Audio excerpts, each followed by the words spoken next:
Let's now take you outside Nigeria, where Israel and Hamas have agreed to a ceasefire deal after more than 1 year of fighting. We have more on this and other foreign stories in this next report.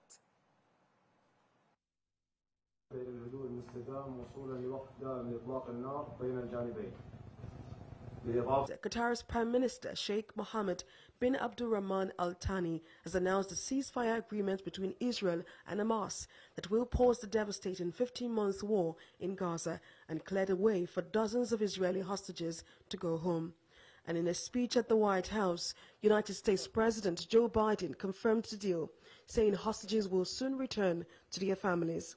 According to President Biden, Hamas senior leaders are dead, thousands of its fighters are also dead, and now it is operationally weakened and had agreed to this deal.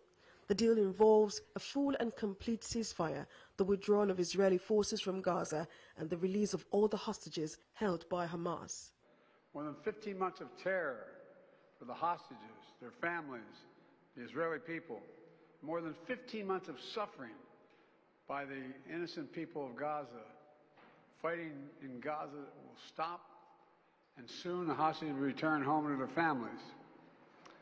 The elements of this deal were what I laid out in detail this past May, which was embraced by countries around the world and endorsed overwhelmingly by the UN Security Council. The deal is structured in 3 phases. Phase 1 will last 6 weeks. It includes a full and complete ceasefire, withdrawal of Israeli forces from all the populated areas of Gaza. Away from the Hamas ceasefire deal, Polish Prime Minister Donald Tusk has accused Russia of planning terrorist attacks on airlines around the world.